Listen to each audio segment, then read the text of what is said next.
ಬೆಂಗಳೂರಿನಲ್ಲಿ ಕೂತಾರೆ ಷಡ್ಯಂತ್ರ ಮಾಡಿದವರು ಅವ್ರಿಗೆ ಕೇಳಬೇಕು. ಧರ್ಮಸ್ಥಳದ ವಿರುದ್ಧ ಷಡ್ಯಂತ್ರ ಮಾಡಿದವರಿಗೆ, ಧರ್ಮಸ್ಥಳದ ವಿರುದ್ಧ ಷಡ್ಯಂತ್ರ ಮಾಡಿದವರಿಗೆ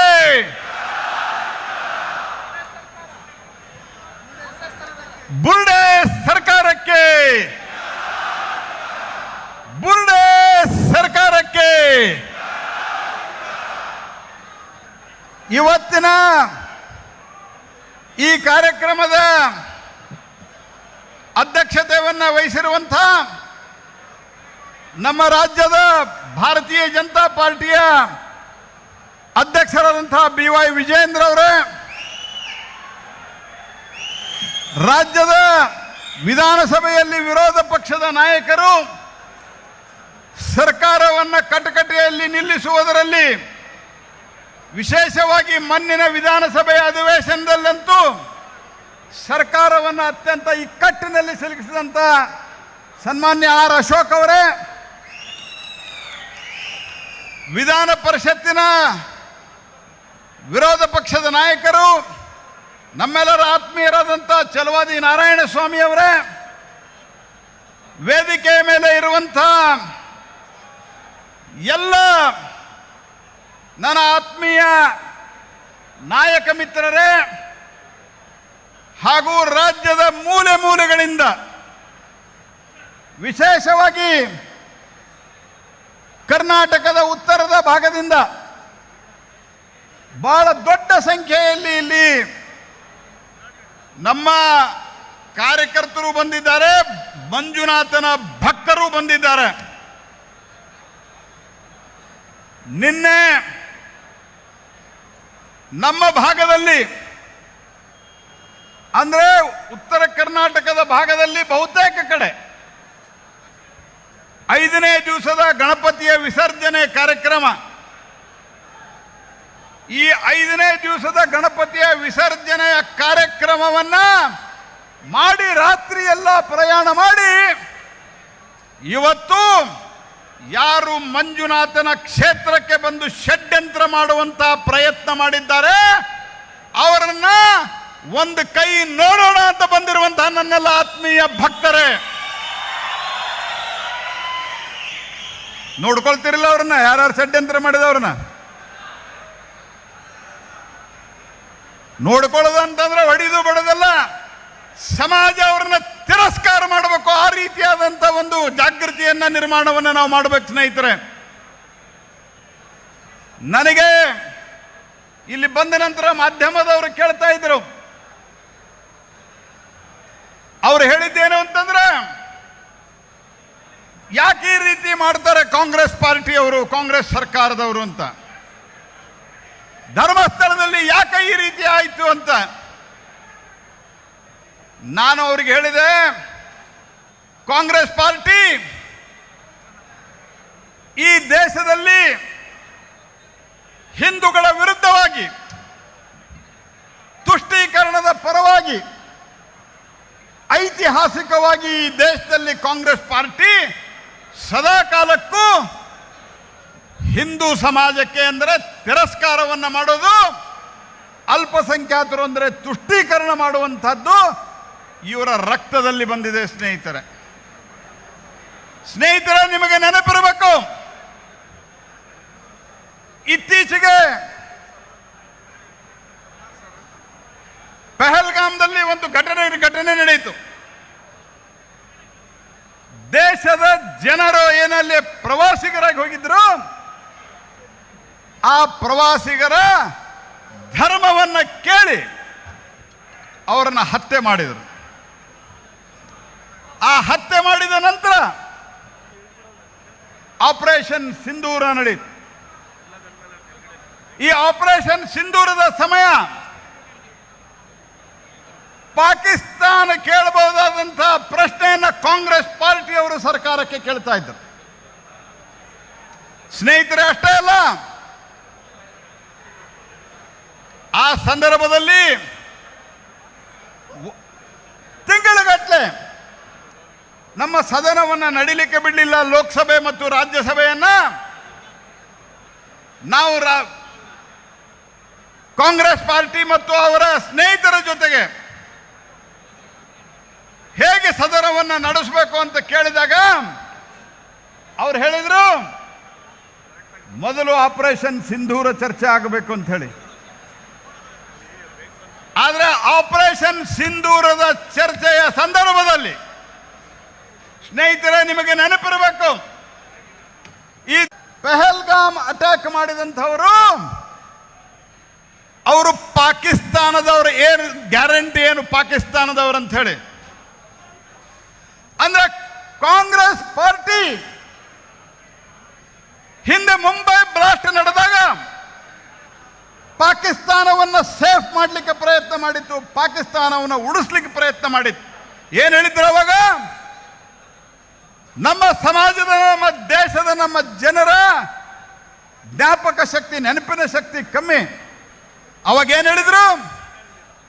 ಮುಂಬೈ ಟೆರರಿಸ್ಟ್ ಅಟ್ಯಾಕ್ ಮಾಡಿದಂಥವರು ಹಿಂದೂ ಟೆರರಿಸ್ಟ್ಗಳು ಅಂತ ಹೇಳಿದರು.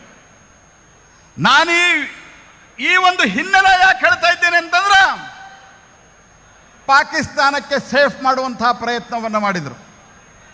ಹಿಂದೂಸ್ತಾನವನ್ನು, ಹಿಂದೂ ಸಮಾಜವನ್ನು ತಿರಸ್ಕಾರ ಮಾಡಿ ತಮ್ಮ ವೋಟ್ ಬ್ಯಾಂಕಿಗಾಗಿ ಪಾಕಿಸ್ತಾನಕ್ಕೆ ಸಹಾಯ ಮಾಡುವಂತಹ ಪ್ರಯತ್ನವನ್ನು ಮಾಡಿದರು. ಅದೇ ಸಂದರ್ಭದಲ್ಲಿ ಬಾಟ್ಲಾ ಹೌಸ್ನಲ್ಲಿ ಒಂದು ಪ್ರಕರಣ ನಡೆದಿತ್ತು. ಆ ಪ್ರಕರಣದಲ್ಲಿ ಮೋಹನ್ ಚಂದ್ ಶರ್ಮಾ ಅಂತ ಹೇಳಿ ಒಬ್ಬ ಇನ್ಸ್ಪೆಕ್ಟರ್ ಟೆರರಿಸ್ಟ್ಗಳನ್ನು ಹೊಡ್ಲಿಕ್ಕೆ ಹೋಗಿ ಸತ್ತೋದ್ರು. ಒಬ್ಬ ಟೆರರಿಸ್ಟ್ ಸತ್ರೆ ಸೋನಿಯಾ ಗಾಂಧಿ ಟೆರರಿಸ್ಟ್ ಸತ್ತದ್ದಕ್ಕೆ ಕಣ್ಣೀರು ಹಾಕಿದ್ರು. ನಮ್ಮ ದೇಶದ ವೀರ ಜವಾನ ಮೋಹನ್ ಚಂದ್ ಶರ್ಮಾ ಸತ್ತದ್ದಕ್ಕೆ ಕಣ್ಣೀರು ಹಾಕಲಿಲ್ಲ. ಆದರೆ ಮೋದಿ ಸರ್ಕಾರ ಬಂದಾಗ ಸರ್ಜಿಕಲ್ ಸ್ಟ್ರೈಕ್ ಆಯಿತು. ಮೋದಿ ಸರ್ಕಾರ ಬಂದ ಮೇಲೆ ಏರ್ ಸ್ಟ್ರೈಕ್ ಆಯಿತು. ಮೋದಿ ಸರ್ಕಾರ ಬಂದ ಮೇಲೆ ಆಪರೇಷನ್ ಸಿಂಧೂರ ಆಯಿತು. ಆಪರೇಷನ್ ಸಿಂಧೂರ ಆದ್ಮೇಲೆ ಪ್ರಶ್ನೆ ನಮಗೆ ಕೇಳ್ತಾರೆ, ಎಷ್ಟು ವಿಮಾನ ಬಿದ್ದು, ಎಷ್ಟು ವಿಮಾನ ಹೋದು ಅಂತ ಹೇಳಿ. ಇದರ ಅರ್ಥ ಏನು? ಪಾಕಿಸ್ತಾನಕ್ಕೆ ಸಹಾಯ ಮಾಡುವಂತಹ ಉದ್ದೇಶ ಕಾಂಗ್ರೆಸ್ ಪಾರ್ಟಿ ಹೊಂದಿದೆ ಅನ್ನುವಂಥದ್ದು ಬಹಳ ಸ್ಪಷ್ಟವಾಗ್ತದೆ. ತುಷ್ಟೀಕರಣದ ರಾಜಕಾರಣಕ್ಕಾಗಿ ಯಾವ ರೀತಿ ನಡೀತು? ನಾವು ಯಾವಾಗ ಟೆರರಿಸ್ಟ್ಗಳ ಮೇಲೆ ಬಾಂಬ್ ಹಾಕಿ ಬಂದ್ವಿ, ಅವಾಗ ವಾಪಸ್ ನಮ್ಮ ಮೇಲೆ ಅಟ್ಯಾಕ್ ಮಾಡ್ತೀವಿ ಅಂತ ಹೇಳಿದರು. ಯಾವಾಗ ಅವರು ಅಟ್ಯಾಕ್ ಮಾಡ್ತಾರೆ ಅಂತ ಗೊತ್ತಾಯ್ತು, ಅವರ ಎಲ್ಲ ಏರ್ ಬೇಸ್ಗಳನ್ನು ನಾವು ಧ್ವಂಸ ಮಾಡಿದ್ವಿ. ಅವಾಗ ಪಾಕಿಸ್ತಾನದವರು ಹೇಳಿದರು, ನಾವು ನಮಾಜ್ ಮಾಡಿ ಬಂದು ಭಾರತದ ಮೇಲೆ ಅಟ್ಯಾಕ್ ಮಾಡ್ಬೇಕಂತ ಮಾಡಿದ್ವಿ. ಅಷ್ಟ್ರಾಗ ಅವ್ರು ನಾವು ನಮಾಜ್ ಮಾಡಿದ್ರಾಗ ನಮ್ಮ ಏರ್ ಬೇಸ್ಗಳನ್ನ ಖಲಾಸ್ ಮಾಡಿದ್ರು ಅಂತ ಹೇಳಿದರು. ಇದು ಇವತ್ತು ಭಾರತ ಸರ್ಕಾರದ ತಾಕತ್ತಾದರೆ ಸ್ನೇಹಿತರೆ, ಕಾಂಗ್ರೆಸ್ ಪಾರ್ಟಿಯವರು ನಮಗೆ ಪ್ರೂಫ್ ಕೇಳ್ತಾರೆ. ಕಾಂಗ್ರೆಸ್ ಪಾರ್ಟಿಯವರು ಆರ್ಟಿಕಲ್ 370 ಬಂದಾಗ ನಾನು ಈ ದೇಶದ ಪಾರ್ಲಿಮೆಂಟ್ ಅಫೇರ್ಸ್ ಮಂತ್ರಿ ಆಗಿದ್ದೆ. ಏನು ಕೇಳಿದ್ರು? ಅವ್ರ ಹೇಳಿಕೆ ಏನಿತ್ತು? ಪಾಕಿಸ್ತಾನದ ಹೇಳಿಕೆ ಇತ್ತು.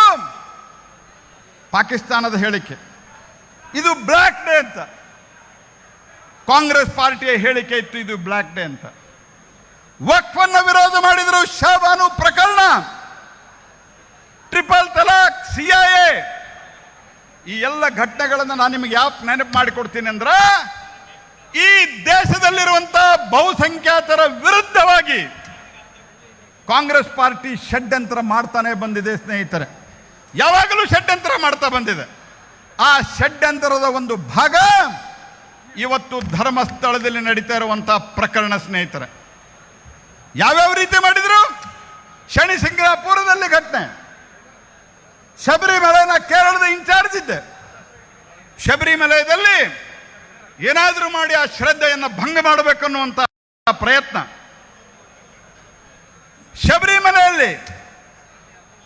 ಅದೇ ರೀತಿಯಾಗಿ ಶನಿ ಸಿಂಗಾಪುರದಲ್ಲಿ, ಈಗ ಧರ್ಮಸ್ಥಳದಲ್ಲಿ ಆಗಿದ್ದೇನೋ.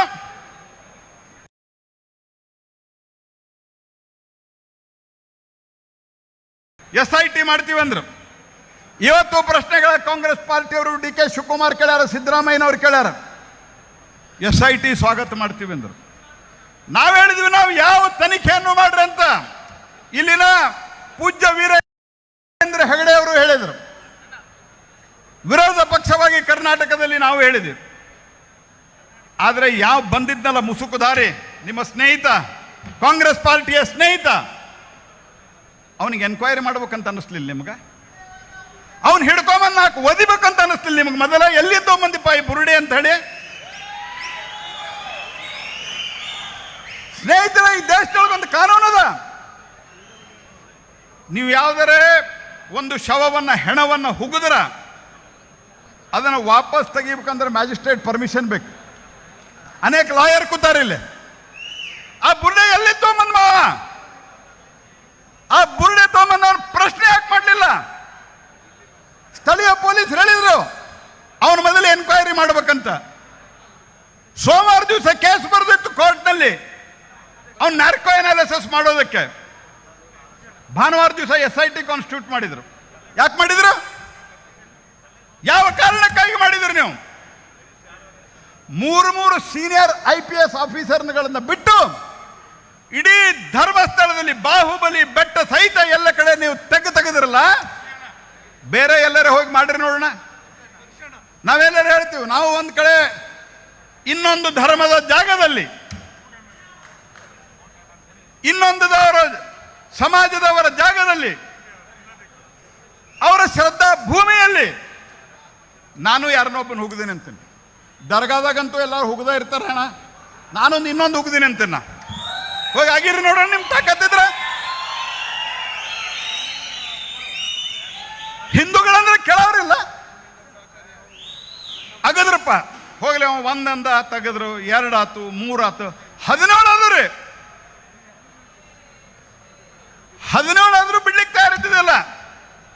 ಯಾವಾಗ ಇಡೀ ರಾಜ್ಯದೊಳಗೆ ಜನ ಚೀತು ಅಂತ ಹೇಳಿ ಸಿದ್ದರಾಮಯ್ಯನವ್ರಿಗೆ, DK ಶಿವಕುಮಾರ್ ಅವ್ರಿಗೆ ಉಗಿಲಿಕ್ಕೆ ಶುರು ಮಾಡಿದ್ರು, ಆವಾಗ ಇದು ಬಂದಾಯ್ತು. ಇದ್ರೊಳಗೆ ಸಂಪೂರ್ಣವಾದಂತಹ ಷಡ್ಯಂತ್ರ ಇದೆ. ನಾನು ಇವತ್ತು ಹೇಳ್ತಾ ಇದ್ದೇನೆ, ವಿಶೇಷವಾಗಿ ದೇಶದಲ್ಲಿಯೂ ಆಯಿತು ಮತ್ತು ಕಳೆದ 30-40 ವರ್ಷಗಳಿಂದ ಸದಾನಂದ ಗೌಡರು ಇಲ್ಲಿ ಹಿರಿಯರಾಗಿ ಸಾಕ್ಷಿ ಇದ್ದಾರೆ. ಸುಮಾರು 30-40 ವರ್ಷದಿಂದ ದಕ್ಷಿಣ ಕನ್ನಡದಲ್ಲಿ ಏನು ಪ್ರಯತ್ನ ಮಾಡಿದ್ರು ಭಾರತೀಯ ಜನತಾ ಪಾರ್ಟಿಯನ್ನು ಹಿಂದುತ್ವದ ಪರವಾಗಿರುವಂತಹ ಏಕೈಕ ಪಾರ್ಟಿ, ಈ ಪಾರ್ಟಿಯನ್ನು ಹಿಮ್ಮೆಟ್ಟಿಸಲಿಕ್ಕೆ ಸಾಧ್ಯ ಆಗಲಿಲ್ಲ ಸ್ನೇಹಿತರೆ. ಆ ಕಾರಣಕ್ಕಾಗಿ ಇಲ್ಲಿನ ದೇವಸ್ಥಾನಗಳು, ಇಲ್ಲಿನ ಶ್ರದ್ಧಾ ಕೇಂದ್ರಗಳು,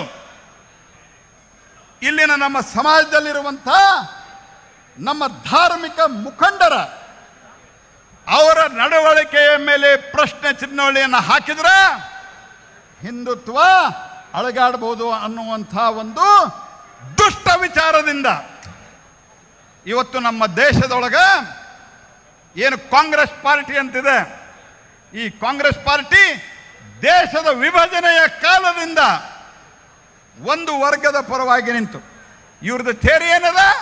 ವೋಟ್ ಬ್ಯಾಂಕ್. ಇವರ ಧ್ಯೇಯ ಏನದ?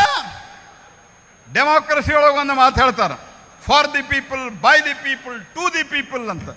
ಇವರು for the vote bank, to the vote bank, by the vote bank ಇವರು. ಸ್ನೇಹಿತರೆ, ಇವತ್ತು ನಾವು ಒಂದು ನಿರ್ಣಯಕ್ಕೆ ಬರಬೇಕಾಗಿದೆ.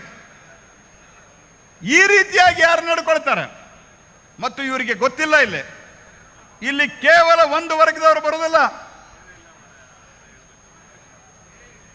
ಹುಬ್ಬಳ್ಳಿ, ಧಾರವಾಡ ಆ ಭಾಗದಿಂದ ಹಾವೇರಿ, ಗದಗ್, ಬಾಗಲಕೋಟೆ, ಬಿಜಾಪುರ್, ಇಲ್ಲಿಂದ ಎಲ್ಲ ವರ್ಗದವರು, ಅದರಲ್ಲೂ ಕೂಡ ಅತ್ಯಂತ ಹಿಂದುಳಿದ ವರ್ಗವರು, SC ST ಜನಾಂಗದವರು ಬಂದು ಅಣ್ಣಪ್ಪನ ಮುಂದೆ ನಮಸ್ಕಾರ ಹಾಕಿ ಮಂಜುನಾಥನಿಗೆ ಮುಡಿ ಇಟ್ಕೊಟ್ಟು ಹೋಗುವಂತಹ ಒಂದು ಸಂಪ್ರದಾಯ ನಮ್ಮ ನಾಡಿನಲ್ಲಿದೆ.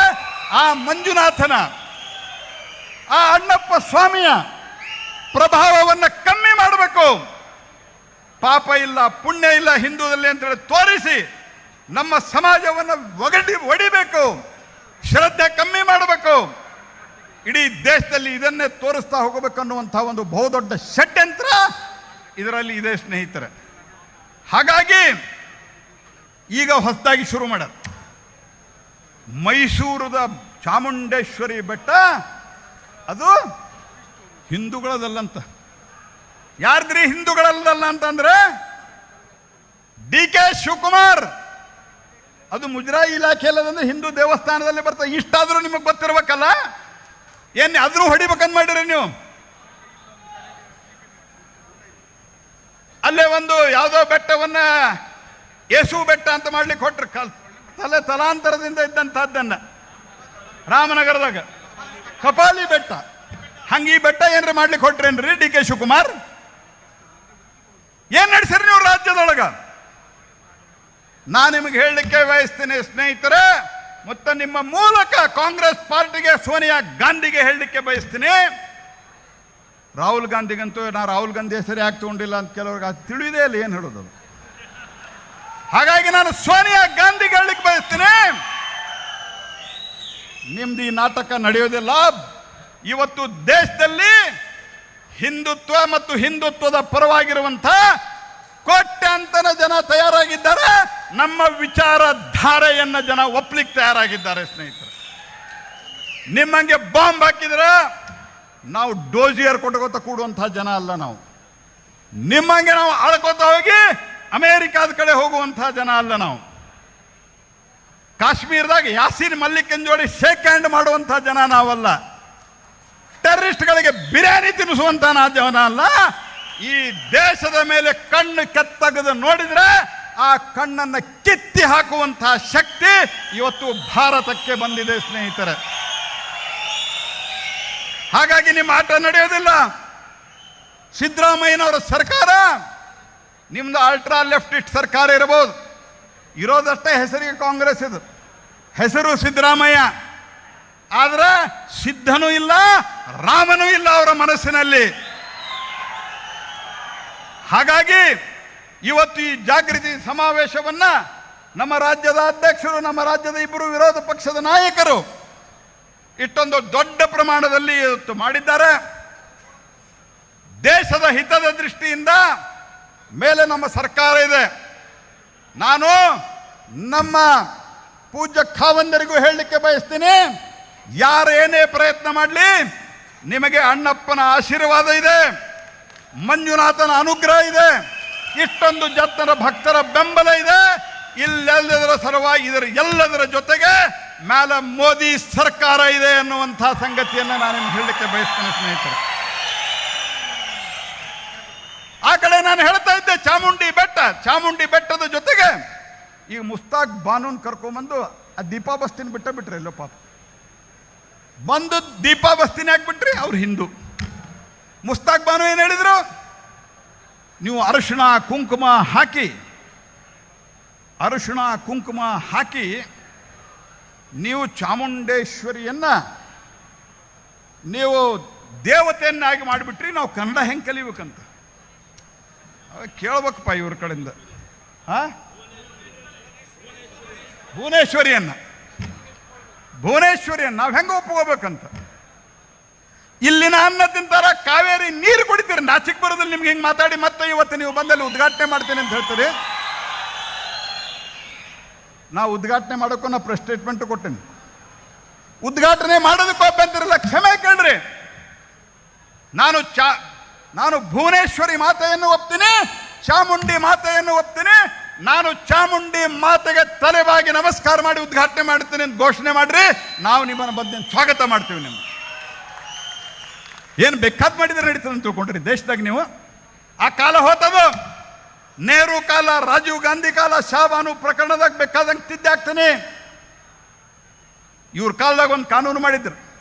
ಯಾವ ರೀತಿ ಹಿಂದೂ ವಿರೋಧಿ ಮನಸ್ಥಿತಿ ಅದ ಅಂತಂದ್ರೆ ಅನೇಕರಿಗೆ ಗೊತ್ತಿಲ್ಲ. ಇಲ್ಲಿ ಚಲುವಾದಿ ನಾರಾಯಣ ಸ್ವಾಮಿ ಅವರ ಒಂದು ಕಾನೂನು ಮಾಡ್ಲಿಕ್ಕೆ ಹೊರಟಿದ್ರು. ಏನದು? Communal violence bill.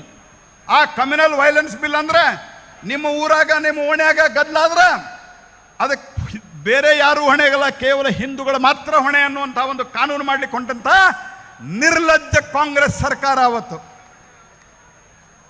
4 ಜನ ಈ ಕಾನೂನು ಜಾರಿಗೆ, 7 ಜನ ಸಮಿತಿ, ಅದರೊಳಗೆ 4 ಜನ ಅಲ್ಪಸಂಖ್ಯಾತರು ಇರ್ಬೇಕಂತ ಕಾನೂನು ಮಾಡ್ಲಿಕ್ಕೆ ಹೊಟ್ಟಿದ್ರು. ಆ ಕಾಲದಲ್ಲಿ ಪ್ರಣವ್ ಮುಖರ್ಜಿ ಅವರು ಬಾಳಾಗಿದ್ರೆ ಗಲಾಟೆ ಆಗತ್ತಾ, ಇದ್ರ ವಿರುದ್ಧವಾಗಿ ಜನ ಹೇಳ್ತಾರ ಅಂತ ಹೇಳಿದಾಗ 14ರ ನಂತರ ನಾವು ಅಧಿಕಾರಕ್ಕೆ ಬಂದ ಮೇಲೆ ಈ ಕಾನೂನು ಮಾಡ್ತೀವಿ ಅಂತ ಹೇಳಿದ್ರು. 14ರ ನಂತರ ಅಡ್ರೆಸ್ಸೇ ಸಿಗ್ತಾ ಇಲ್ಲ. 14ರ ನಂತರ ಅಲ್ಲ, ನೀವಿನ್ನು ಮುಂದೆ ಈ ದೇಶದೊಳಗೆ ನೀವು ಅಧಿಕಾರಕ್ಕೆ ಬರೋದಿಲ್ಲ ಅನ್ನುವಂಥ ಸಂಗತಿಯನ್ನು ನಾನು ಹೇಳಲಿಕ್ಕೆ ಬಯಸ್ತೇನೆ ಸ್ನೇಹಿತರು. ಹಾಗಾಗಿ ಜಾಗೃತಿ ಒಂದೇ ಇದಕ್ಕೆ ಪರಿಹಾರ. ಜಾತಿ, ಮತ, ಪಂಥ, ಭೇದ ಎಲ್ಲವನ್ನು ಬಿಟ್ಟು ಭಾಷೆ ಎಲ್ಲವನ್ನು ಬಿಟ್ಟು ನಾವು ಒಂದಾಗಿ ಈ ದೇಶದ ಹಿತಕ್ಕಾಗಿ, ದೇಶದಿಂದ ಹೊರಗಡೆ ಆಕ್ರಮಣವಾದಾಗ ಅದಕ್ಕೂ ಎದುರಿಸಲಿಕ್ಕೆ ನಮ್ಮ ಸೈನಿಕರಿಗೆ ನೈತಿಕ ಬೆಂಬಲವನ್ನು ಕೊಡ್ತಾ, ದೇಶದೊಳಗೆ ಒಳಗಿದ್ದಂಥವ್ರಿಂಥ ಕುತ್ಸಿತ ಬುದ್ಧಿಯವರು ನಮ್ಮ ಸಮಾಜದ ವಿರುದ್ಧ ಷಡ್ಯಂತ್ರ ಮಾಡಬೇಕಾದ್ರೆ ಅದರ ವಿರುದ್ಧವಾಗಿ ಧ್ವನಿ ಎತ್ತಲಿಕ್ಕೆ ಸಮಾಜ ಒಂದಾಗಬೇಕು. ಅಣ್ಣಪ್ಪನ ಆಶೀರ್ವಾದ ಎಲ್ಲರಿಗೂ ಇದೆ. ಅಣ್ಣಪ್ಪನ ಆಶೀರ್ವಾದ, ಮಂಜುನಾಥನ ಅನುಗ್ರಹ ಎಲ್ಲರಿಗೂ ಇದೆ. ಆದರೆ ನಾವೆಲ್ಲರೂ ಸದಾ ಕಾಲವಾಗಿ ಜಾಗೃತವಾಗಿದ್ದು ಈ ರೀತಿಯ ಷಡ್ಯಂತ್ರಗಳನ್ನು ವಿಫಲಗೊಳಿಸುವುದೇ ನಮ್ಮೆಲ್ಲರ ಇವತ್ತು ಆದ್ಯ ಕರ್ತವ್ಯ ಆಗಬೇಕು ಅನ್ನುವಂಥ ಮಾತನ್ನು ಹೇಳ್ತಾ, ಬೋಲೋ ಭಾರತ್ ಮಾತಾ ಕಿ, ಮಂಜುನಾಥ್ ಸ್ವಾಮಿ ಕಿ, ಅಣ್ಣಪ್ಪ ಸ್ವಾಮಿ ಕಿ. ಹೆಚ್ಚಿನ ವಿಡಿಯೋಗಳಿಗೆ ಪ್ರತಿಧ್ವನಿ ಯೂಟ್ಯೂಬ್ ಚಾನೆಲ್ ಸಬ್ಸ್ಕ್ರೈಬ್ ಮಾಡಿ, ಬೆಲ್ ಐಕಾನ್ ಕ್ಲಿಕ್ ಮಾಡಿ.